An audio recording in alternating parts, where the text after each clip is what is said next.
자, 우리 공무원이 북측에 피살된 사건과 관련해서 정치권에서의 공방은 계속되고 있습니다. 더불어민주당은 정부와 군이 잘 대응했는데도 야당이 과도한 정쟁을 하고 있다고 비판하고 있지만은 어제 합참 보고를 받은 국민의힘은 북한이 시신을 불태웠다는 것이 명백하다며 날을 세우고 있습니다. 국회 나가 있는 취재기자 연결해서 자세히 알아봅니다. 최민기 기자. 네, 국회입니다. 민주당이 어제 결의안 채택 불발을 야당 탓이다라고 이렇게 밝히고 있는데요. 국민의힘에 대한 비판을 이어가고 있죠. 네, 그렇습니다. 민주당은 야당이 국민의 안타까운 사망 사건을 이용해 과도한 정쟁으로 이 갈등과 분열을 부추기고 있다고 비판했습니다.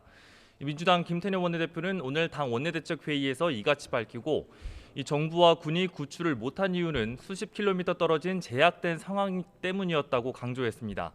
이 정부와 군은 원칙과 절차를 잘 따랐다며 이 국지전 위협을 각오하고라도 이 북해역에서 충돌했어야 한다는 건 이 상식적인 주장이 아니라고 말했습니다.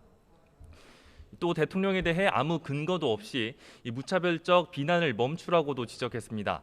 야당이 세월호 참사까지 끄집어내 대통령의 무능 프레임을 씌우고 있다며 이 대통령의 지시로 북한 김정은 국무위원장의 사과와 이 재발 방지 약속을 이끌어냈다는 점에서 오히려 의미 있는 진전이라고 반박했습니다.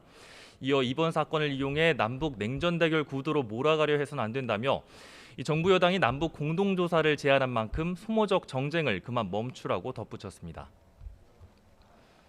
네, 국민의힘의 공세도 계속되고 있죠. 네, 맞습니다. 주호영 원내대표는 오늘 YTN 라디오와의 인터뷰에서 민주당이 국방위를 통과한 대북 규탄 결의문을 대폭 고치려 했기 때문에 이 채택 무산의 책임이 민주당에 있다고 강조했습니다. 주 원내대표는 민주당에선 이 북한이 시신을 태우지 않았기 때문에 이 결의문에서 그 문구를 빼야 한다고 주장하고 있지만 이미 우리 군 당국이 특별 정보를 통해 북측이 시신에 연유를 발라 태우라고 했다는 지시를 한 것으로 확인했다고 밝혔습니다. 여기서 연유는 북한 용어라며 휘발유나 디젤 등 타는 연료를 가리킨다고 설명했습니다.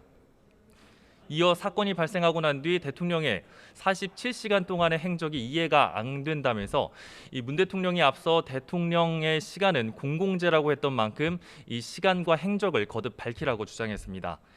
이와 동시에 국방위, 외통위 소속 의원 중심의 당내 연평도 피격 사건 진상조사 TF는 브리핑을 열어 북측의 통지문 주장이 대부분 거짓이고 정부의 대처도 아니했다고 비판했습니다.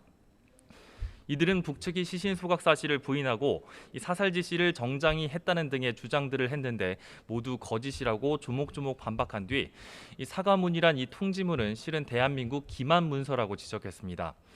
이어 군이 상황을 모두 공유했음에도 이 청와대는 피살될 때까지 단 한마디 지시도 없었고 되려 이튿날까지 시간을 끌며 오히려 은폐한 정황까지 있다고 날을 세웠습니다. 지금까지 국회에서 YTN 최민기입니다.